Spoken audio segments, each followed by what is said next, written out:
Pemirsa, waspada pencopet beraksi di keramaian. Bahkan acara malam final pemilihan Abang None Jakarta 2025 yang dihadiri Gubernur Pramono Anung di Taman Ismail Marzuki Jakarta juga diwarnai aksi pencopetan. Pelaku menyamar sebagai wartawan, menggasak handphone dan saling mengoper.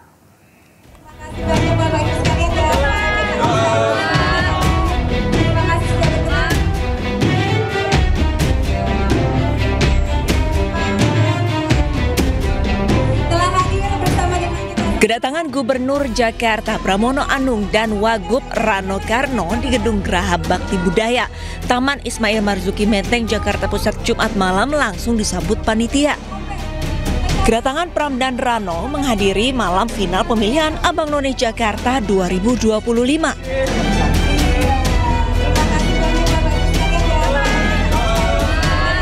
Namun, usai keduanya memasuki pintu utama, tertangkap kamera dua pria diduga pencopet yang tengah mengoper sebuah ponsel curian. Keduanya beraksi dengan berpura-pura sebagai wartawan dan berbaur dengan para awak media yang tengah melakukan peliputan. Dari informasi yang beredar, korban pencopetan tersebut bernama Farhan Fauzan, seorang tenaga ahli Sudin Parekraf Jakarta Barat. Korban diketahui kehilangan sebuah ponsel seharga belasan juta rupiah yang disimpan di saku kemeja. Kondisi teman-teman yang liputan pada saat kejadian itu ada di dalam, sudah ada di dalam. Mungkin yang di luar itu yang pas Pak Gubernur datang atau Pak Wagub datang itu pas saat kejadian itu para fotografer atau videografer yang biasa nempel di Pak Gubernur.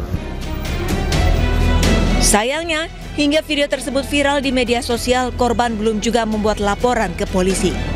Dari Jakarta, Rani Sanjaya, iNews melaporkan. Sejumlah rumah lagi-lagi gara-gara tabung gas bocor saat dipakai memasak. Akibatnya seorang pemilik rumah terluka bakar.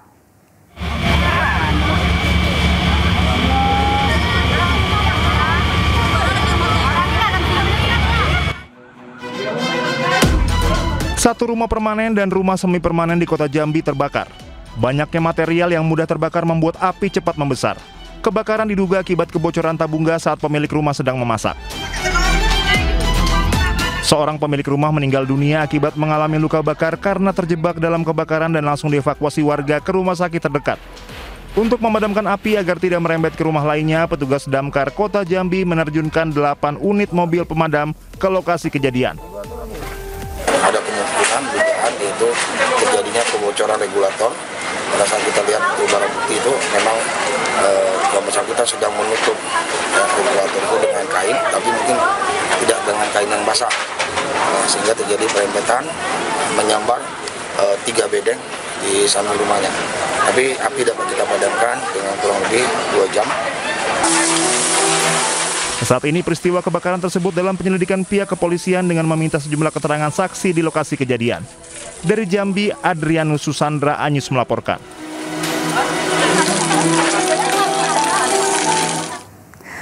Ugal-ugalan angkot jurusan Depok Parung menabrak minibus dan satu sepeda motor di Depok, Jawa Barat. Akibatnya seorang pemotor terjepit di antara angkot dan minibus. Evakuasi korban berlangsung dramatis. Angkot ada motor tengahnya, ya Allah Robi. Kecelakaan lalu lintas yang melibatkan angkutan kota jurusan Depok Parung tersebut membuat suasana jalan mendadak riuh. Warga sekitar bersama pengguna jalan segera menolong korban. Ya Allah Robi. Mereka berupaya mengevakuasi pengendara motor yang terjepit di antara minibus dan angkot. Tubuh pengendara motor tertimpa angkot. Minibus yang turut ditabrak angkot kondisinya ringsek dan bagian ban depan pecah. Sementara motor rusak parah, nyaris tak berbentuk.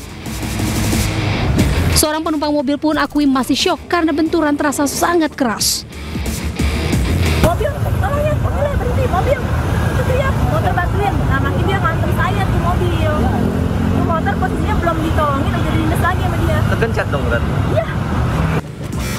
Korban pengendara motor dievakuasi ke rumah sakit terdekat karena alami luka serius.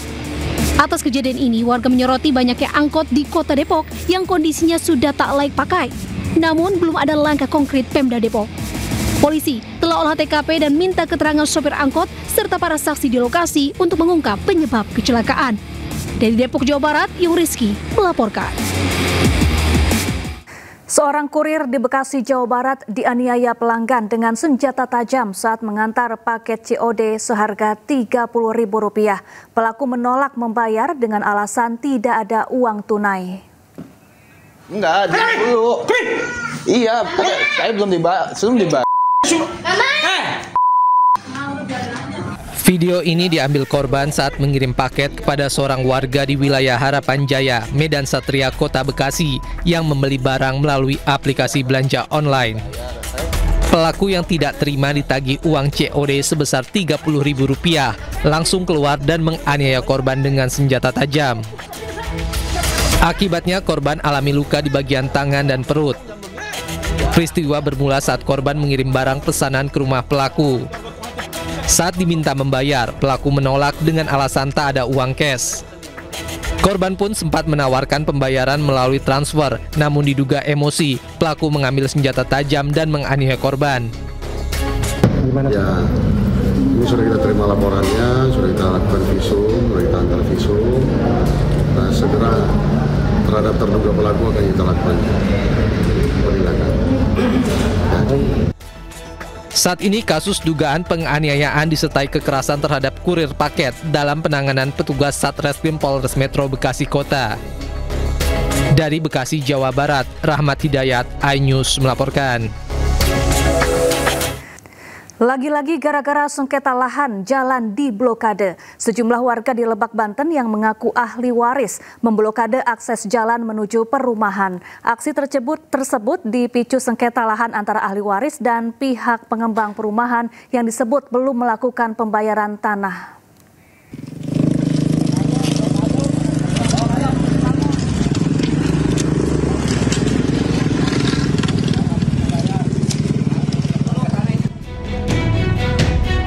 Sejumlah warga yang mengaku ahli waris tanah milik Jarnisa, warga Kampung Bongkok, Kecamatan Maja, Kabupaten Lebak, Banten, memblokade akses jalan menuju perumahan klaster Nusa Indah, kawasan Citra Maja City, Desa Pasir Kembang, Kecamatan Maja. Menurut ahli waris, pihak pengembang Citra Maja City belum melakukan pembayaran tanah seluas 1,9 hektar tersebut. Menggunakan bata dengan hebel dan ranting pohon, mereka menutup seluruh badan jalan. Ahli waris juga sempat menyemen bagian jalan sehingga penghuni klaster tidak dapat melintas. Aksi ini sempat memicu ketegangan dengan warga yang tinggal di perumahan.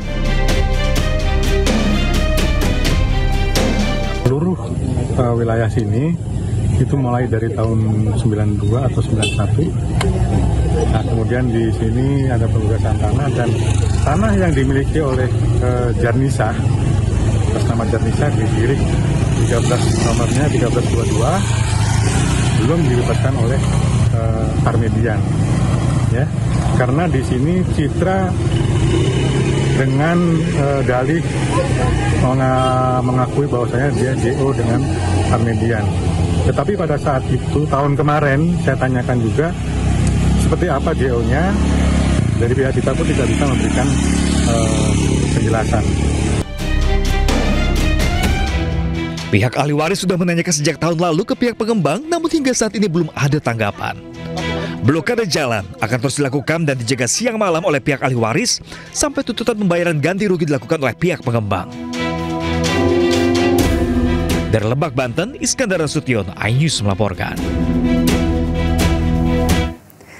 Gara-gara bercanda, seorang bocah SD di Tangerang Selatan, Banten nyaris terjatuh dari lantai 3 sekolahnya. Bocah bahkan sempat bergelantungan di jendela hingga diselamatkan teman-temannya dibantu guru.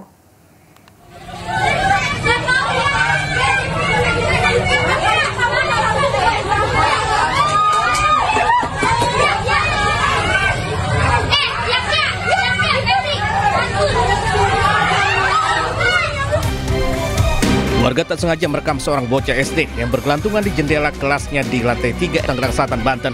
Dari kesaksian temannya, sang bocah nekat melompat dari jendela usai bermain sendirian di kelasnya. Beruntung ia segera diselamatkan teman dan guru saat kejadian. Usai kejadian, pihak sekolah dan dinas pendidikan mendatangi rumah si bocah dan memberikan pendampingan psikologis. Hasilnya, ia dalam keadaan baik, namun memang dikenal memiliki sifat pendiam. Sementara agar peristiwa serupa tak terulang, sekolah akan memasang besi teralis pada setiap jendela. Dari Tangerang Selatan, Banten, Nunung Purnomo, iNews melaporkan.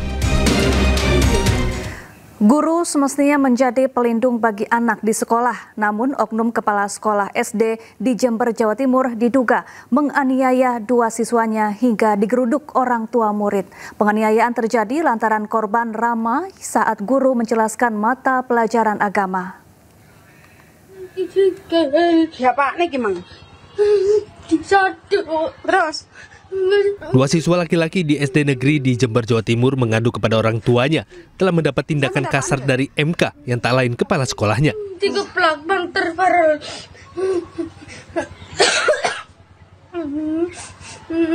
Satu siswa menangis kesakitan setelah mengadu disepak bagian kakinya, sementara satu lainnya mengaku ditampar.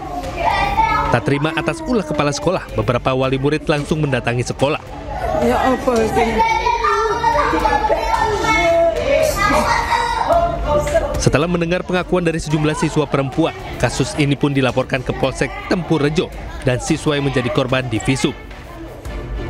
Pihak wali murid yang awalnya akan menempuh jalur hukum akhirnya bersedia melakukan mediasi dan meminta agar oknum pelaku dimutasi. Hasilnya ternyata si wali murid yang dimohon tuntutannya tidak kemana-mana, dimohon dengan sangat Bapak, Mbak Desa, sampai kepada perwakilan yang saya minta kepala sekolah Pak Gopir untuk dipindah atau dimutasi. Kasus ini berakhir setelah pihak Dinas Pendidikan Jember berjanji memutasi oknum pelaku ke Dinas Pendidikan tanpa ada jabatan.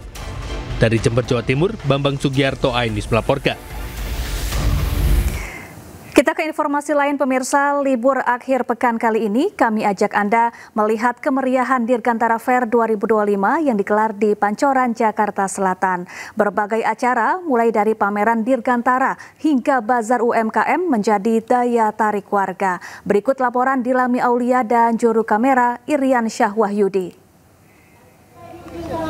Pemirsa, Dirgantara Fair 2025 diselenggarakan di lapangan Aldiron, Jakarta Selatan oleh TNI Angkatan Udara, di mana ini terbuka ya untuk umum, di mana masyarakat dari seluruh Jakarta dan sekitarnya dapat ke sini karena untuk pameran atau acara ini memang dibuka dari pagi pukul 7 pagi hingga pukul 10 malam hari ini. Banyak sekali acara yang menarik yang disuguhkan oleh TNI AU, yakni mulai dari Festival Band TNI AU, kemudian Dirgantara Laseran Kasau Cup 2025, Bazar UMKM, sejumlah lomba, hingga pameran Dirgantara. Nah, salah satu yang menarik, saya lagi mengunjungi, ini ada di Slitbang AU pamerannya ya. Nih, saya akan tunjukkan Anda bahwa ada yang menarik, yakni ada SGS, yakni Smoke Generator System, yang memperlihatkan ya asap merah putih atau mengeluarkan asap merah putih.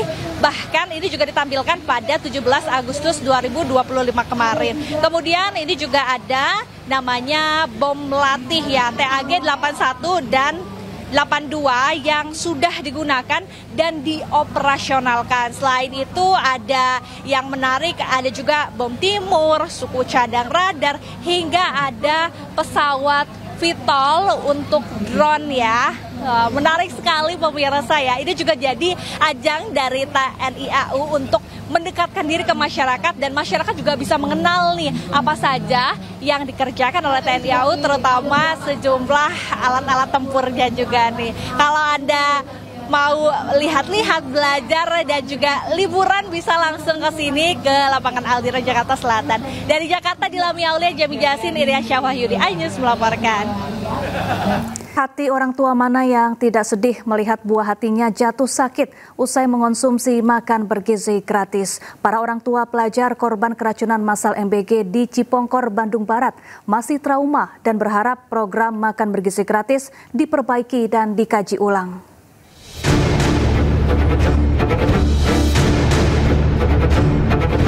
Sejumlah siswa yang alami keracunan makan bergizi gratis masih dirawat di posko darurat Aula Kecamatan Cimpongkor, Kabupaten Bandung Barat, Jawa Barat. Para pasien yang berjumlah lebih dari 1.117 orang alami pusing hingga mual setelah konsumsi makan bergizi gratis di sekolah. Hal ini membuat orang tua para korban alami trauma. Mereka minta program makan bergizi gratis dihentikan dan dikaji ulang agar tidak ada lagi jatuh korban. Ya kalau nggak harusnya kalau mau masaknya di sekolah aja, jangan itu kan kadang-kadang masaknya dari kemarin. Pas kesininya kan makannya gimana? Udah siang ya Pak ya? Siang masih. Kalau memang masaknya di sini mah ada kantin, kalau misalnya kantin nggak apa-apa. Enak kan dekat langsung kelihatan kontrol gitu. Ya, tadi kan itu maksudnya baik ya Pak ya. Buat yang anak kalau misalnya kan belum makan di rumah bisa makan di sekolah. Maksudnya kan kalau misalnya kan ada anak yatim nggak makan di rumah bisa makan di sekolah. Tapi kalau udah kayak gini ya banyak yang korban yang keracunan gitu. Ya mendingan lah bisa stop aja gitu kalau bisa mah. Hingga Sabtu, jumlah pasien korban keracunan yang dirawat di posko darurat berangsur menurun. Mayoritas pasien dipulangkan untuk jalani rawat jalan. Meski demikian, peristiwa keracunan ini masih jadi kekhawatiran para orang tua murid. Dari Kabupaten Bandung Barat, Jawa Barat, Juwono Wahyu, iNews melaporkan. Ya, temuan banyak mitra dapur MBG menggunakan bahan baku tidak segar membuat Wakil Badan Kepala Gizi Nasional Nanik SD yang geram. Bahkan ada ayam yang dibeli hari Sabtu baru dimasak 5 hari kemudian. Akibatnya para pelajar keracunan makanan.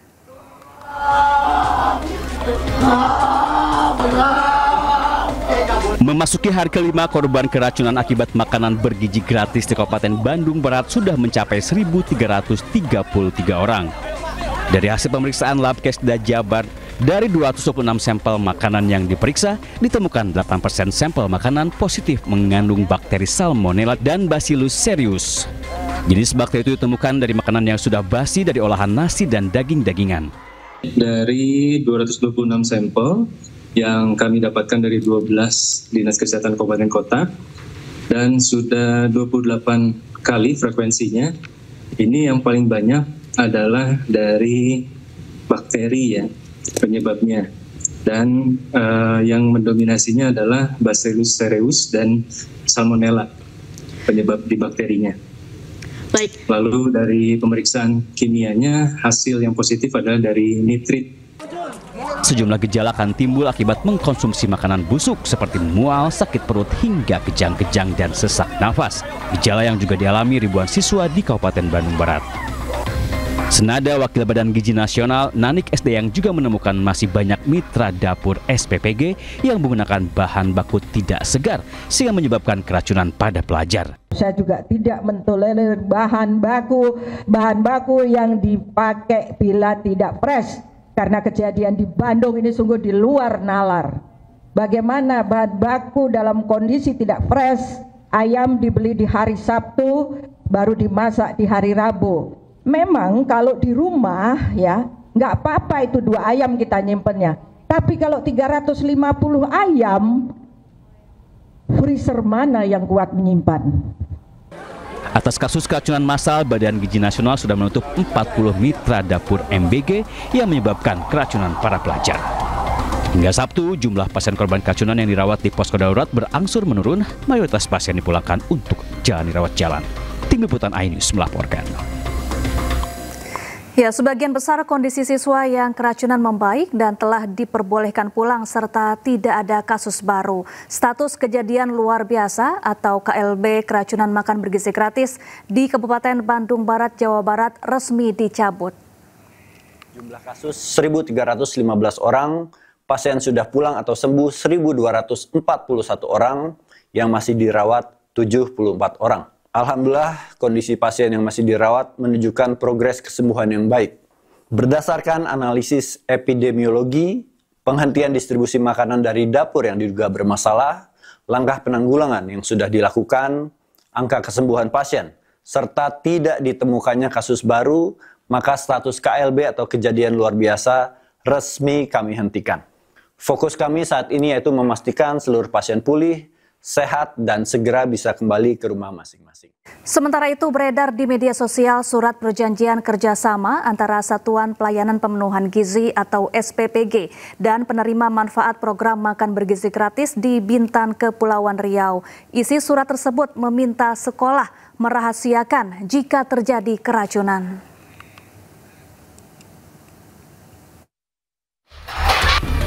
Pelaksanaan program makan bergizi gratis di Kecamatan Seri, Kuala Lobam, Bintan menuai sorotan. Beredar surat perjanjian kerjasama antara Satuan Pelayanan Pemenuhan Gizi atau SPPG dan penerima manfaat program makan bergizi gratis. Surat tersebut memuat 7 poin kesepakatan, termasuk kewajiban penerima manfaat mengganti atau membayar kerusakan tempat makan senilai Rp80.000 per unit.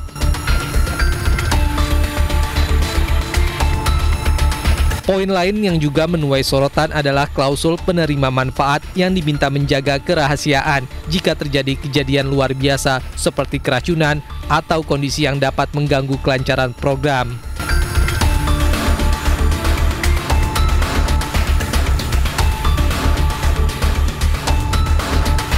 Kepala Sekolah Dasar Negeri 06 Seri Kuala Lobam Huma Mukti membenarkan adanya surat perjanjian kerjasama tersebut. Ia mengaku bingung karena tidak ada sosialisasi lebih lanjut. Benar, memang kemarin MOU kami seperti itu. Ya, titiknya itu ya disuruh menghubungi dulu. Kalau ada apa-apa ya jalur biasa juga DPG. Itu yang poinnya seperti itu ya. Tapi di sini kami bingung. Apa namanya itu? Selama ini nggak ada sosialisasi, maksudnya itu penjelasan. Kalau yang seperti itu, bagaimana penanganannya?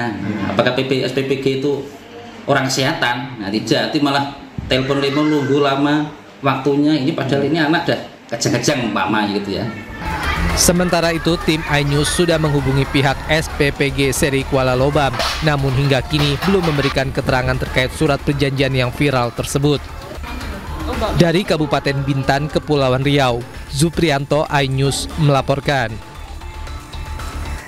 Presiden Prabowo Subianto memantau dugaan kasus keracunan terkait program makan bergizi gratis. Prabowo akan memanggil Kepala Badan Gizi Nasional Dadan Hindayana dan pejabat terkait untuk membahas kasus ini. Saya baru dari luar negeri, 7 hari, saya monitor ada perkembangan itu. Habis ini saya langsung akan panggil Kepala BGN, dengan beberapa pejabat kita akan diskusikan ya. Ini masalah besar, jadi pasti kekurangan dalam awal ya. Tapi saya juga yakin bahwa kita akan selesaikan dengan baik ya. Kita harus waspada jangan sampai ini dipolitisasi. Tujuan makan bergizi adalah untuk anak-anak. Sering sulit makan, mungkin kita ini makan lumayan, mereka tuh makannya hanya nasi pakai garam. Ini yang harus kita atasi ya. Untuk memberi makan sekian juta pasti ada hambatan, rintangan, ini kita atasi. Ya pemirsa, di balik polemik program makan bergizi gratis, banyak momen jenaka dibagikan netizen di dunia maya. Mulai dari ayam geprek manual hingga mukbang MBG.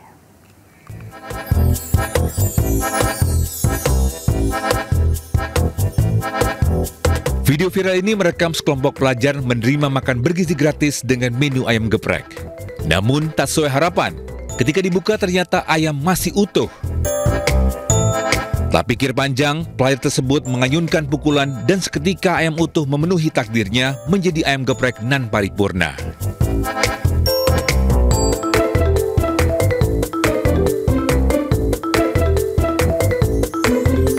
Di video viral lainnya, menu ayam goreng yang datang ke kelas mereka sudah terlanjur lemas. Namun mereka tetap menerima dengan ikhlas. Tak banyak komplain, penggorengan dipanaskan, minyak dituangkan, dan ayam goreng kriuk lagi. Sementara itu di video viral lainnya, tak ingin menu makan bergizi gratis terbuang sia-sia. Seorang siswa dengan penuh semangat menampung makanan teman-teman mereka. Beragam komentar datang dari netizen. Ada yang menyebut mukbang MBG, sedangkan yang lain berkomentar positif daripada dibuang mending dimakan.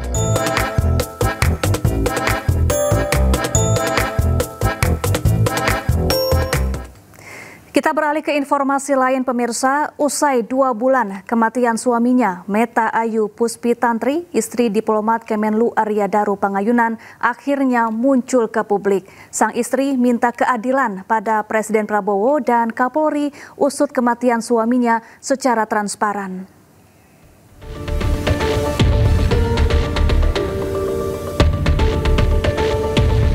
Hingga saat ini, penyebab kematian diplomat muda Arya Daru Pangayunan masih menjadi misteri. Keluarga menemukan berbagai kejanggalan dalam kematian ADP. Tidak hanya itu, Meta Ayu Puspitantri, istri ADP, mengaku mendapat kiriman styrofoam yang belum diketahui maksud dan pengirimnya. Awalnya Meta berpikiran kiriman tersebut ditujukan kepada anaknya untuk hiburan. Meta juga mengaku bahwa makam almarhum suaminya diplomat Arya Daru Pangayunan juga sempat diacak-acak oleh orang tak dikenal. Itu kan hasil amplop, tapi Mbak merasa terganggu apa enggak sih? Begitu? Apa mengganjal ya? Mengganjal. Mengganjal ya, karena biasanya kalau saya sebagai ibu yang berkutat di toko alat tulis anak-anak, itu bentuk seperti itu tidak umum. Oke. Iya, bentuk gabus seperti itu. Biasanya kalau yang kita beli langsung ada di toko alat tulis yang biasa saya datangi, itu biasanya hanya bulat-bulat saja. Gitu. Saya pikir saat menerima pertama itu, kiriman itu dari temennya anak saya yang bertujuan untuk menghibur anak saya. Tapi ternyata bukan gitu. Jadi masih bertanya-tanya siapa yang mengirimkan. Oh, jadi sampai saat ini pun belum ada yang. Nah kalau terkait itu Mbak, yang makam katanya sempat di apa ya? Mungkin diacak-acak atau diganti bunga atau apa, itu memang pernah ada. Pernah ada. Dan sampai sekarang nggak tahu juga siapa. Nggak tahu. Keluarga ADP meminta penyelidikan kematian ADP dilanjutkan dan diambil alih Mabes Polri. Perjuangan ini didampingi 2 penasihat hukum yaitu Nikolai Aprilindo dan Dwi Librianto. Permintaan penyelidikan ulang tersebut karena keluarga menemukan berbagai kejanggalan dalam kematian ADP. Selain itu akan ada petunjuk-petunjuk baru yang nantinya akan disampaikan ke penyidik Polda Metro Jaya guna melanjutkan penyelidikan. Ya, keluarga mencurigai ada kejanggalan dalam kematian Arya Daru. Sang istri juga menceritakan soal aplikasi WhatsApp Arya Daru yang tiba-tiba centang 2 setelah ponselnya dinyatakan hilang. Selain itu, akun Instagram Arya pernah tiba-tiba aktif padahal sebelumnya tidak bisa diakses. Sekitar jam 10 pagi, iya. Tapi Mbak pernah tanyakan ke polisi, kok ini hidup loh gitu, pernah? Pernah. Oh, pernah? Pernah. Apa jawaban pihak polisi? Kalau menurut polisi itu sedang diperiksa oleh penyidik. Komputernya yang ada di kantor yang masih connect dengan WhatsApp-nya. Oke, itu Mbak nanya itu centang 2 terus diperiksa, terus polisi meriksa laptop itu, Mbak nanyanya, oh ini kok centang 2 itu di hari yang sama itu apa udah selisih hari? Sudah selisih hari saat Zoom bersama keluarga. Iya. Saat sehari sebelum press release itu ya? Iya. Nah kalau yang soal apa selain WA centang 2, kalau nggak salah ada medsos juga, Instagram nggak salah, iya benar itu. Iya, saya pernah coba masuk ke Instagramnya, itu tidak bisa. Karena sudah ada keterangan sudah tiada gitu, yang intinya seperti itu. IG-nya canggih banget tahu. Nah, saya juga bingung gitu. Apakah itu berdasarkan laporan atau bagaimana, saya juga kurang tahu. Setelah itu saya tidak pernah mencoba masuk lagi. Kemudian ada yang saya lupa menyampaikan ke saya, siapa itu kok IG-nya aktif. Kemudian saya coba masuk lagi, saya coba lagi, itu masih nggak bisa masuk lagi. Kemudian saya kembali ke Instagram saya, IG-nya memang aktif. Gitu. Nah, itu setelah berapa hari berselang dari? Sudah lama ya. Sudah lama. Sudah lama. Agustus. Oke, pada kejadian Juli ya. Juli. Nah, kalau yang itu, Mbak benar memang ketika malam sebelum paginya ditemukan Mbak itu sempat nelpon polsek. Betul. Sudah berapa kali ya? Banyak. Ya, curiga ada kejanggalan. Istri Arya Daru meminta keadilan pada Presiden Prabowo dan Kapolri usut kematian suaminya secara transparan. Terlebih di mata sang istri, Arya Daru merupakan sosok yang sangat baik dan tidak pernah menyakiti orang lain. Dari saya kenal Mas Daru sampai sekarang, kalau saya boleh berbicara, Mas Daru itu adalah orang yang paling baik yang pernah saya kenal, bukan karena saya sebagai istrinya, karena memang beliau itu pendengar yang sangat baik. Beliau sering memberikan solusi yang itu menenangkan, menjaga amarahnya, dan saya banyak belajar kesabaran dari beliau, menjaga lisannya untuk tidak menyakiti orang lain. Dan fakta tersebut tidak akan berubah sampai kapanpun.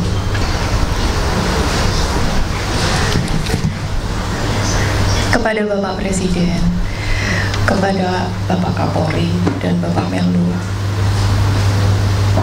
saya hanya bisa berharap dan memohon untuk kasus ini dapat selesai dengan baik, jujur, dan transparan.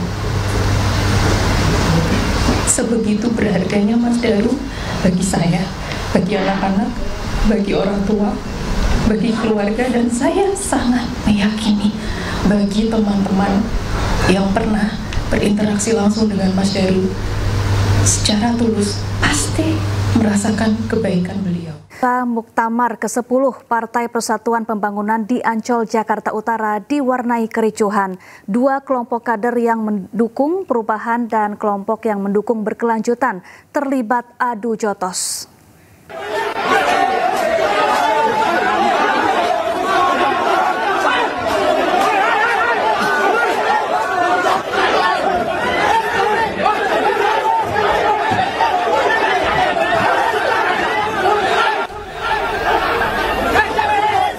Pembukaan Muktamar ke-10 Partai Persatuan Pembangunan P3 di Ancol, Jakarta Utara pada Sabtu sore berlangsung ricuh. Momen itu terjadi ketika Muktamar resmi dibuka oleh pelaksana tugas Ketua Umum P3 Muhammad Mardiono. Sejumlah kader P3 saling adu teriakan tentang perubahan dan lanjutkan kepemimpinan.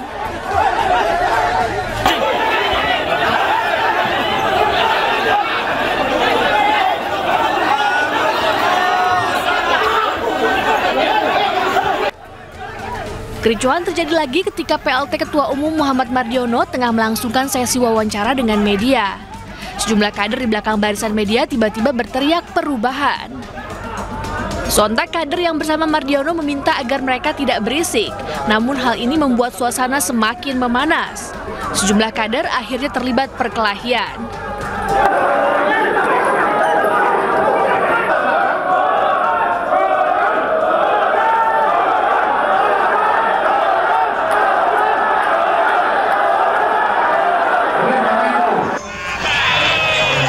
Sementara itu, Muhammad Mardiono kembali menjabat sebagai Ketua Umum Partai Persatuan Pembangunan usai terpilih secara aklamasi.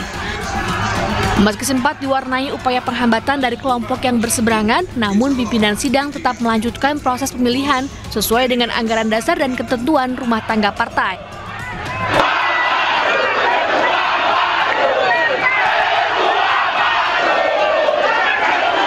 Landasan muktamar ini landasannya adalah anggaran dasar dan anggaran rumah tangga. Proses muktamar ini adalah panjang ya, melalui pembentukan OC, kemudian pembentukan SC dan seterusnya. Sehingga muktamar ini kita selenggarakan secara konstitusional. Namun demikian memang ada pihak-pihak lain yang memiliki kepentingan tertentu yang secara ilegal itu kemudian menimbulkan juga sebuah keriuhan. Oleh karena itu pimpinan sidang dan ketua OC langsung mengambil langkah-langkah cepat, dan itu dibenarkan oleh anggaran dasar dan anggaran rumah tangga. Mardiono juga menambahkan, meski sempat diwarnai keributan, namun 30 DPW telah sepakat. Menurutnya, hasil muktamar telah sah secara aturan internal partai. Tim Liputan, iNews melaporkan.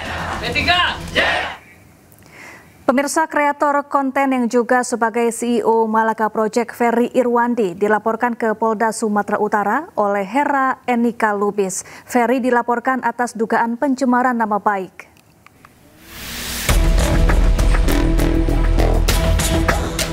Dengan didampingi kuasa hukumnya, Hera Enika Lubis membawa sejumlah dokumen sebagai tanda bukti membuat laporan ke Polda Sumut. Dirinya melaporkan 3 akun media sosial, diantaranya 2 akun Instagram dan 1 akun YouTube atas dugaan pencemaran nama baik. Kuasa hukum pelapor Fridolin Siahaan mengatakan 2 akun yang dilaporkan diduga milik influencer Ferry Irwandi. Ferry dilaporkan karena menuding Hera yang merupakan pemilik akun X @HeraLubs atau Miss Tweet sebagai salah satu dalang kerusuhan gelombang demonstrasi akhir Agustus lalu tentang bubarkan DPR. Kami lagi proses untuk membuat laporan polisi terhadap 2 akun. Yang pertama adalah akun Instagram dengan username-nya Irwandi Ferry, dan satu lagi adalah akun YouTube dengan username Ferry Irwandi. Dalam hal ini kami akan melaporkan 2 pasal, 27A dan juga pasal 27 ayat 3 Undang-Undang ITE terkait dengan dugaan fitnah maupun pencemaran nama baik yang menyebutkan akun klien kami adalah salah satu dalang kerusuhan daripada demo di tanggal 25 dan 26. Mereka berharap Polda Sumut segera memproses laporan mereka dan memberikan keadilan terhadap kliennya. Sementara Ferry Irwandi sampai saat ini belum ada tanggapan terkait pelaporan atas kasus dugaan pencemaran nama baik. Dari Medan, Sumatera Utara, Aminur Rasid, iNews melaporkan. Kita ke informasi lain, pemirsa. Indonesia-Belanda kembali mempererat hubungan diplomatik bilateral. Dalam kunjungan Presiden Prabowo ke Belanda, Raja Willem sepakat mengembalikan artefak Jawa bersejarah.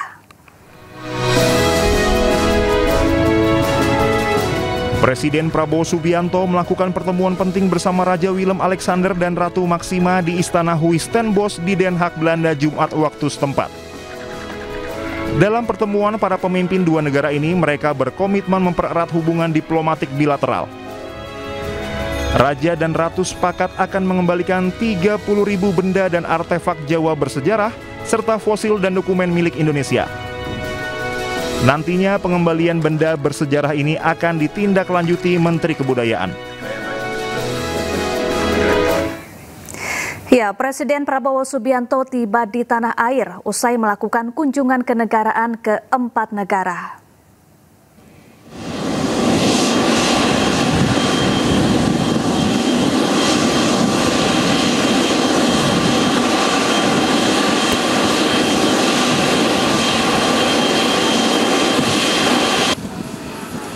Saat tiba di tanah air, Presiden Prabowo langsung disambut oleh Wakil Presiden Gibran Rakabuming Raka dan sejumlah Menteri Kabinet Merah Putih. Sebelumnya, Presiden Prabowo melakukan kunjungan ke 4 negara, diantaranya ke Jepang, Amerika Serikat, Kanada, dan Belanda. Presiden menyampaikan ini merupakan kunjungan kenegaraan yang produktif. Ia juga menyoroti soal pidatonya di sidang Majelis Umum PBB ke-80 di New York, Amerika Serikat, dan berharap agar gencatan senjata di Gaza bisa segera terwujud. Perjalanan cukup lama, tapi saya kira bermanfaat, produktif.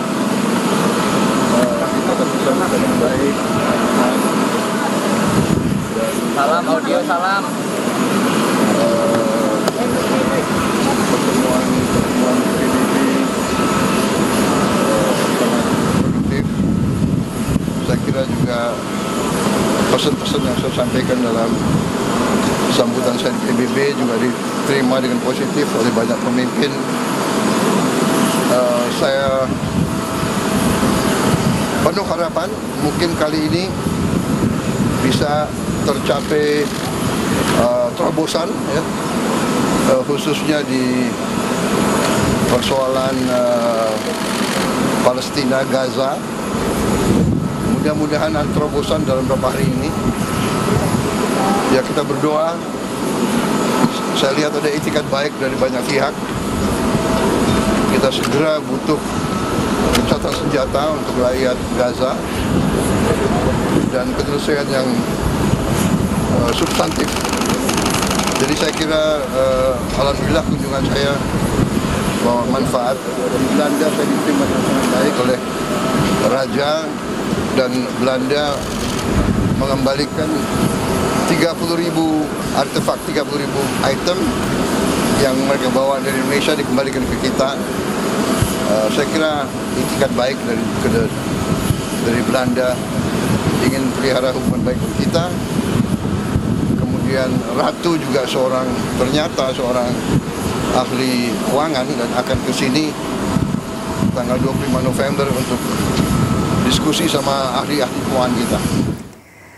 Kita ke informasi lain, pemirsa. Siswa sekolah dasar di Padang Lawas Utara, Sumatera Utara harus bertaruh nyawa saat pergi dan pulang sekolah. Akses jalan yang terbatas membuat mereka terpaksa melewati aliran sungai berarus deras.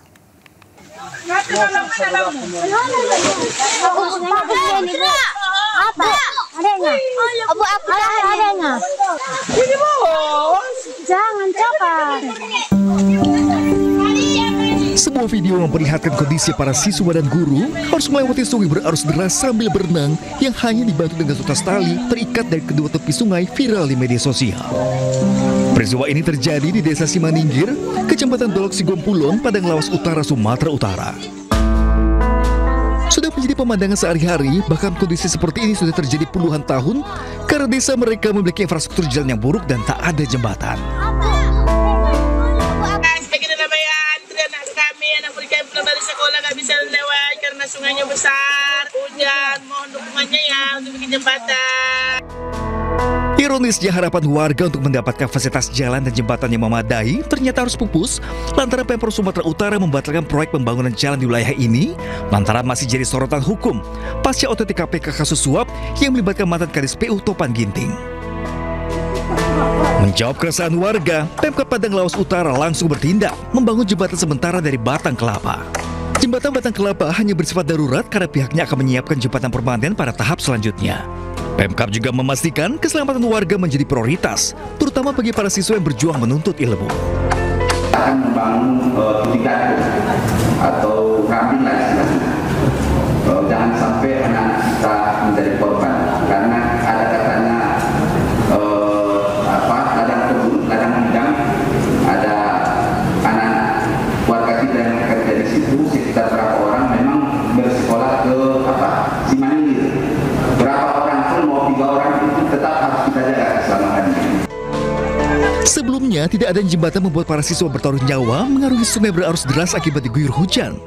Meski dibantu warga, namun aksi siswa menyeberang sungai bisa saja membahayakan. Pihak sekolah dan masyarakat pun berharap pemerintah membangun jembatan yang layak. Dari Padang Lawas Utara, Sumatera Utara, iNews melaporkan. Dinas Lingkungan Hidup Jakarta mengadakan Festival Perahu Cilung alias Cinta Lingkungan di Inspeksi Ciliwung, Jakarta. Dan pemirsa, untuk informasi terkini, kita langsung bergabung dengan rekan kami Wenda Nura langsung dari kawasan Cawang, Jakarta Timur. Selamat siang Wenda, seperti apakah keseruan Festival Cilung hari ini? Halo, selamat siang Pram dan juga pemirsa. Luar biasa antusias masyarakat untuk menyaksikan Festival Cilung di bantaran Kali Ciliwung ini tinggi sekali karena memang sejak pagi hari tadi bantaran Sungai Ciliwung ini sudah dipenuhi oleh masyarakat yang tentunya untuk menyaksikan langsung seperti apa Festival Cilung 2025 yang diselenggarakan di sepanjang Kali Ciliwung ini. Nah, bisa dilihat Pram dan juga pemirsa, ini saat ini saya sedang berada di salah satu perahu hias yang mengikuti Festival Cilung ini. Jadi di Festival Cilung ini ada 43 perahu hias yang mana dihiasnya ini dengan dengan barang-barang bekas atau dengan sampah. Nah tentunya ini festival ini juga bisa menjadi salah satu inspirasi ya, bahwa sampah itu tidak hanya bisa dibuang saja tapi bisa dimanfaatkan. Salah satunya bisa menjadi perahu hias ini. Nah kita coba berbincang ya dengan salah satu masyarakat yang ada di sini. Halo Ibu, selamat siang. Ibu maaf boleh nengok ke sini sebentar? Boleh? Sama adanya boleh? Ibu kesini sama siapa aja Bu? Sama anak sama suami. Suaminya mana? Gak diajak lagi? Peserta, kebetulan pekerja di UPS juga. Oh gitu. Ibu gini setelah mengetahui ini ada perahu hias dan dari barang bekas, tanggapan dari Ibu seperti apa? Antusias banget ya, nggak nyangka kalau barang-barang botol-botol ini bisa jadi perahu sebesar ini gitu. Yang bisa dinaiki, dinikmatin masyarakat juga. Gimana Bu, nih seru gak naik perahu? Deg-degan sih tapi seru. Seru ya Kak, seru banget keramaiannya gitu, huru-haranya gitu. Ade, gimana Ade, seru gak naik perahu? Seru. Seru ya? Beda-beda ya, banyak ya. Banyak macamnya. Lihat dong, lihat. Ibu, di festival Cilung ini yang paling menarik menurut Ibu apa Bu? Yang paling menarik sih ini kreativitasnya ya Kak, banyak banget bentuk-bentuknya gitu. Nggak nyangka sih sampai se-euforianya kayak gini Bang. Oke, makasih ya. Iya, Pramda juga pemirsa, jadi karena memang si perahu hiasnya ini tuh bisa dinaiki sama masyarakat ya, jadi bisa jadi sarana edukasi juga untuk anak-anak. Jadi bisa orang tua, bisa anak-anak ini bisa naik, namun tentunya juga pengamanannya juga cukup baik karena memang ada beberapa petugas yang terus berjaga. Misalkan satu perahu ini hanya bisa untuk berapa orang gitu. Jadi kayaknya ini pasti dipastikan aman. Dan Pram dan juga pemirsa, untuk masyarakat yang ingin menaik perahu hias di sepanjang Kali Ciliwung ini masih dibuka sampai sore hari nanti. Jadi untuk masyarakat Jakarta yang ingin melihat keseruan Festival Cilung ini langsung saja datang ke kawasan Sungai Ciliwung di Cawang, Cikoko di daerah Pancoran. Kembali ke Anda, Pram. Ya, Wenda, ini tampaknya seru sekali. Wenda, Anda bisa langsung naik di perahu buatan dari botol-botol atau barang bekas di sana, Wenda. Wenda, selain kegiatan naik di perahu tersebut, kegiatan apa lagi yang diselenggarakan di Festival Cilung saat ini? Baik Pram, jadi selain ada 43 perahu hias yang tadi sudah saya katakan, di acara ini juga ada beberapa booth UMKM yang mana ini bisa diambil gratis. Jadi memang itu sudah disiapkan ya sama pemerintah Provinsi DKI Jakarta. Nah selain itu ada juga panggung hiburan di depan sana yang tentu ini menjadi sarana hiburan juga ya untuk masyarakat. Jadi ini seru banget, untuk warga Jakarta harus banget langsung aja ke sini, Pram. Oke, mantap, seru sekali Wenda Nura langsung dari kawasan Cawang. Kapan lagi bisa mengarungi Sungai Ciliwung saat ini. Terima kasih Wenda dan selamat bertugas kembali. Ya pemirsa, dari Festival Perahu Cilung pemirsa, tak terasa mungkin perut sudah keroncongan nih pemirsa. Kami akan mengajak Anda mengunjungi Food Festival Asia di Blok M Jakarta Selatan. Anda bisa mencicipi ragam makanan unik dan juga lezat.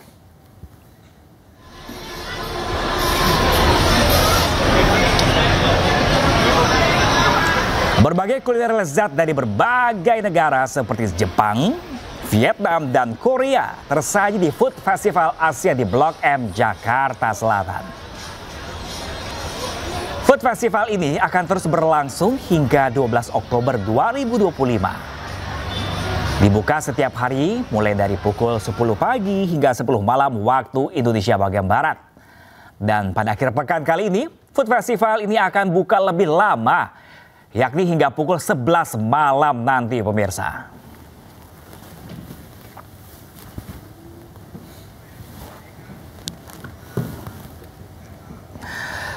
Dan pemirsa, untuk informasi terkininya kita sudah bergabung dengan rekan kami Ayah Nufus langsung dari kawasan Blok M Jakarta. Selamat siang Ayah. Ayah sudah makan apa saja di sana Ayah? Selamat siang Pram dan juga pemirsa. Kalau ditanya saya sudah makan apa, sudah banyak. Salah satunya saya sebenarnya sudah cobain snack khas Korea, yakni tanghulu yang rasanya manis, yakni ada buah segarnya juga yang dibaluti oleh gula kristal. Nyami, gurih, manis. Cocok banget untuk mengawali hari ini ya dengan sugar boost. Tapi saya juga mau cobain satu makanan lagi, Pram. Tapi sebelum saya cobain, saya mau menginformasikan dulu untuk pemirsa bahwa Food Festival yang ada di Blok M Square ini akan buka hingga pukul 11 malam nanti. Ini dibuka lebih lama pada akhir pekan untuk warga Jakarta khususnya yang ingin mencoba makanan-makanan khas dari Asia, begitu ya, sesuai dengan tema dari Food Festival ini, yakni From Hanoi, Kyoto to Myeongdong, Korea. Jadi artinya berbagai jenis macam makanan ada di sini, seperti pho dari Vietnam, kemudian juga ada makanan dari Korea, begitu ya, ada juga dari Jepang, hingga minuman-minuman dari Jepang seperti matcha, kemudian juga ada Thai tea, ada juga kopi Vietnam hadir di Food Festival ini. Nah, Pram, saya penasaran karena dari tadi ini yang mencuri perhatian saya, ada adegan bakar-bakar ya, tapi bukan bakar yang lain-lain, melainkan bakar makanan seafood. Ini dari stand Mr. Dakochi. Ini adalah sate khas Korea Selatan yang juga sangat tren di Korea, Pram, yang mana ini biasanya menyuguhkan tusukan sate besar dengan daging ayam. Tapi sepertinya kali ini berbeda di Food Festival ini karena ada daging cumi-cumi dan juga bakso. Nah, saya mau langsung berbincang saja dengan chefnya. Ini Mas, saya boleh izin ngobrol juga nggak sambil masak? Boleh ya Mas, siapa namanya? Mas Raffi, Kak. Mas Raffi, apa yang membuat Dakochi di Blok M di Food Festival ini berbeda dari yang asalnya di Korea? Bedanya ini ada cumi bakso, Kak. Cumi bakso? Iya. Emang awalnya ayam gitu ya? Iya, kalau di Korea aslinya ayam. Okay. Kalau di Indonesia ditambahin cumi aja, biarin. Okay. Disajikannya dengan apa, Mas? Disajikannya sama saus-saus semacam gochujang, barbecue, black pepper, Kak. Oke, jadi ada berbagai macam saus juga ya. Untuk satu tusuk satenya berapa, Mas? Satu tusuknya 60.000. 60.000. Iya. Oke, Mas, saya mau 3 ya untuk saya dan 2 tim saya lainnya. Nanti saya mau pakai saus gochujang. Nah, pemirsa, sambil dipersiapkan, saya mungkin mau ngajak Anda untuk melihat menu-menunya. Ini ada berbagai macam ya. Kalau dilihat di atas, ini memang ciri khas sekali dari stand Mr. Dakochi yang ada di sini, yakni cumi bakso, begitu ya. Terus juga di bawahnya ini ada varian sausnya. Kalau dilihat ada barbecue, kemudian saus khasnya gochujang yang rasanya manis, gurih, sedikit pedas. Nah, nanti kita cobain. Kemudian juga ada black pepper, ada chili sauce yang sudah pasti pedas, kemudian juga ada mayones. Nah, di sini juga katanya ada topping mozzarella-nya. Nah, ini yang tadi saya sebutkan, Pram dan juga pemirsa, biasanya Korean chicken skewer, tapi yang berbeda dari sini adalah dia pakai squid meatball ya. Jadi berbeda sekali, saya penasaran untuk coba. Mas, boleh langsung di serve aja ya, Mas ya? Oke, nah ini dia, ini yang mentahannya, Pram dan juga pemirsa. Saya mau kasih lihat Anda. Saya izin ya Mas untuk perlihatkan ke pemirsa ya. Nah, ini kelihatannya cumi-cuminya seger sekali. Nah, masih basah gitu ya. Terus juga ada baksonya di sini. Oke, biasanya Mas penyajiannya ini masaknya berapa menit, Mas? 8 menit aja, Kak. Satu cumi 8 menit? Oh. Lebih dari 1 atau 10 cumi itu 20 menitan. Oke, baik. Ini sekarang udah berapa menit nih proses masaknya? Ini udah matang sih, Kak. Tinggal diangkat aja. Oke, biasanya kalau untuk proses masaknya di kompor ini berapa menit? 5 menitan. Apa aja sih Mas sebelum pakai saus? Ingredientsnya? Dipakein butter dulu, Kak. Ini saus original, saus oles ya, saus bakarannya. Oke, ini sepertinya Pram dan juga pemirsa punya saya ini sudah hampir selesai ya, sudah dibakar. Kelihatan asapnya panas, sudah full saus, sudah pakai butter. Nah, sekarang saya mau pakai saus gochujang sauce. Ini adalah saus ciri khasnya. Silakan diperlihatkan ke pemirsa saus gochujang. Saya cobain satu dulu ya Mas ya, saya mau kasih lihat ke pemirsa nih. Nah, ini dia makanannya, saya mau langsung cobain, Pram dan juga pemirsa. Nah, saya mau langsung cobain aja dan kasih tunjuk ke pemirsa, masih panas supaya pemirsa. Nah, ini dia. Nah, untuk pemirsa ini cocok sekali untuk referensi Anda datang ke Blok M dan cobain berbagai macam makanan yang ada di sini ya. Saya langsung cobain, Pram.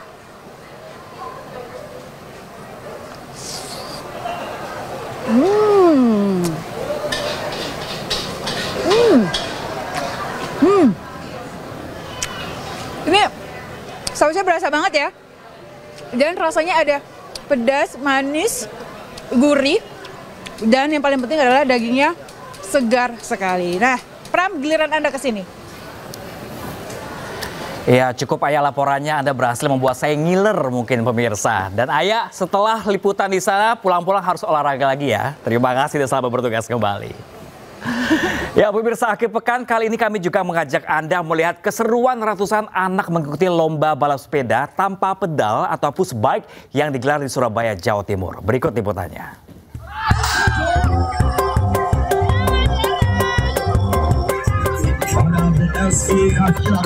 Kaki kecil bocah-bocah ini bergerak cepat saat mengikuti lomba sepeda tanpa pedal.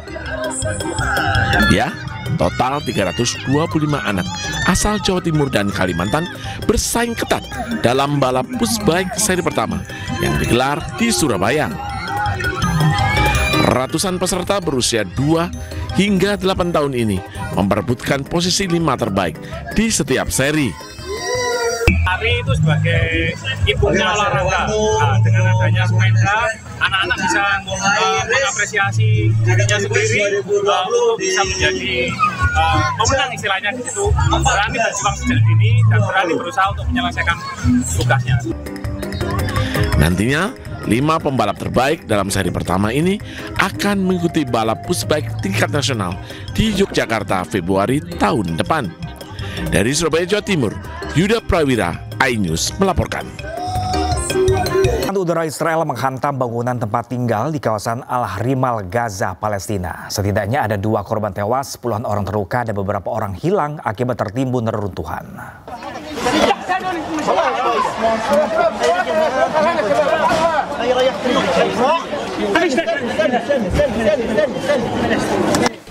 Inilah momen menegangkan saat proses penyelamatan seorang gadis yang terluka di bawah reruntuhan setelah serangan udara Israel menghantam sebuah bangunan tempat tinggal setinggi 4 lantai dekat restoran Palmyra di lingkungan Al-Rimal sebelah barat kota Gaza Jumat waktu setempat.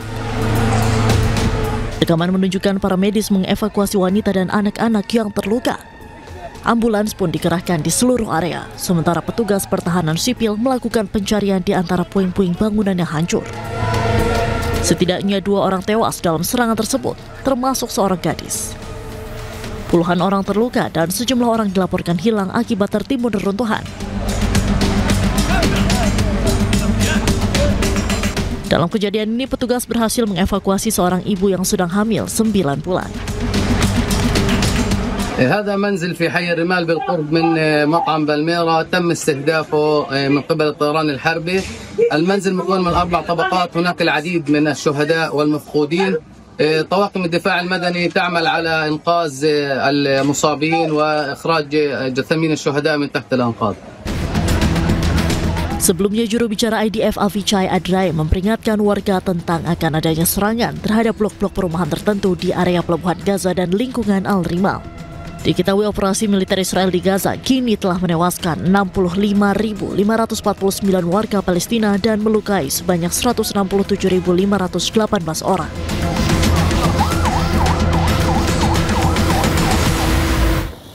Kehadiran Perdana Menteri Israel Benjamin Netanyahu di mimbar sidang umum PBB menuai protes. Saat naik ke podium, Netanyahu disambut kursi kosong karena sebagian besar delegasi walk out. Please order in the hall. Please order in the hall.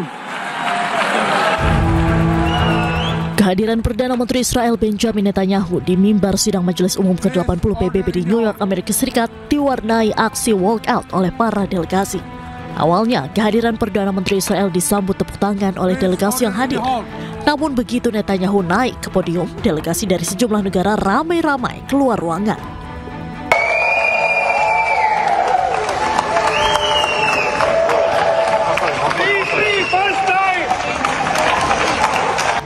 Untuk mencegahnya, pimpinan sidang Majelis Umum PBB sempat memukul palu dan meminta para delegasi untuk duduk. Sementara itu, Netanyahu terkejut dan terdiam di atas podium sambil bersiap untuk pidato. Saat awal pidatonya, Netanyahu menunjukkan peta berjudul Kutukan yang menurutnya merupakan poros teror Iran. Half the Houthi leadership in Yemen gone. Yahya Sinwar in Gaza gone. Hassan Nasrallah in Lebanon gone. The Assad regime in Syria gone. Those militias in Iraq, well, they're still deterred. And their leaders, if they attack Israel, will also be gone. And for Iran's top military commanders and its top atomic bomb scientists, well, they're gone too. Sebelumnya, aktivis pro-Palestina berunjuk rasa di depan hotel tempat Perdana Menteri Israel Benjamin Netanyahu menginap di New York, Amerika Serikat, Kamis malam waktu setempat. Sambil membentangkan bendera Palestina, Israel, dan Amerika, sejumlah aktivis berkerumun di depan hotel protes operasi militer yang dilancarkan Israel ke Gaza. Aksi yang lebih masif pun terjadi, di mana ratusan demonstran berkumpul di Times Square pada Jumat waktu setempat untuk memprotes pidato Perdana Menteri Israel Benjamin Netanyahu di sidang Majelis Umum PBB ke-80. Mereka menuntut Netanyahu segera akhiri genosida di Gaza dan selesaikan konflik dengan cara damai yang lebih manusiawi.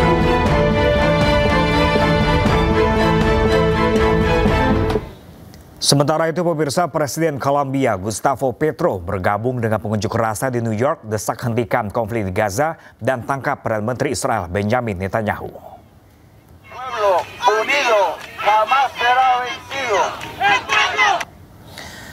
Ya, pemirsa, Petro berunjuk rasa di Times Square bersama Roger Waters dan Pink Floyd dan Duta Besar Kolombia Daniel Garcia Pema dengan pidato dan juga nyanyian. Petro berbicara di depan ratusan demonstran dengan mengenakan slogan mendesak PBB untuk bentuk tentara global bagi pembebasan Palestina.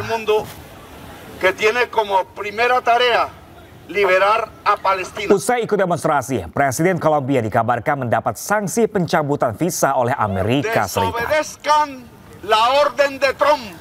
Hal ini diungkap oleh Departemen Luar Negeri Amerika Serikat melalui akun media sosial resmi.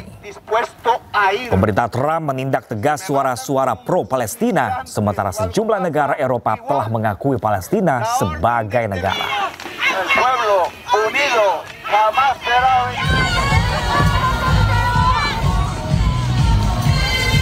Sementara itu, pemirsa, di Seoul, Korea Selatan, ratusan warga ikut berunjuk rasa menentang kekejaman Zionis. Sebagian pengunjuk rasa melempari gambar wajah Netanyahu dengan sepatu.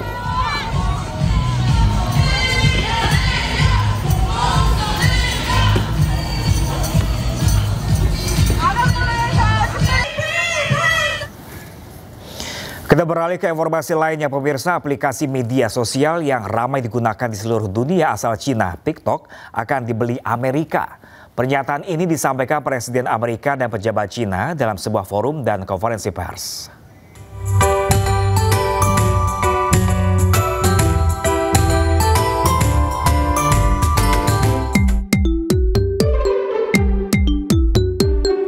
Aplikasi TikTok, sebuah media sosial yang saat ini digemari warga hampir di seluruh dunia, akan dibeli Amerika Serikat. TikTok adalah perusahaan yang dimiliki negara tirai bambu Cina. Rencana pembelian TikTok ini disampaikan Presiden Amerika Serikat Donald Trump setelah Trump dan Presiden Cina Xi Jinping melakukan sambungan telepon. We have a very good relationship, but the TikTok deal is well on its way, as you know, and the investors are getting ready. And I think China wanted to see it stay open too. They wanted to see it, and I can tell you the young people in our country wanted to see it stay open very badly. Presiden Cina Xi Jinping menyatakan telah menyetujui kesepakatan kepemilikan platform media sosial TikTok. Sebelumnya beredar narasi bahwa Amerika Serikat mengancam akan melarang TikTok dan menetapkan batas waktu bagi perusahaan induk Cina yaitu ByteDance untuk menjual platform tersebut ke perusahaan dengan kepemilikan mayoritas di Amerika Serikat atau mereka akan menghadapi penutupan. Ancaman ini membuat Cina bersedia menjual TikTok.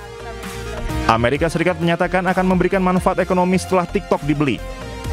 Pihak Amerika Serikat memprediksi setelah pergantian kepemilikan akan ada aktivitas jual beli di platform ini sebesar $178 miliar Amerika Serikat selama 4 tahun ke depan.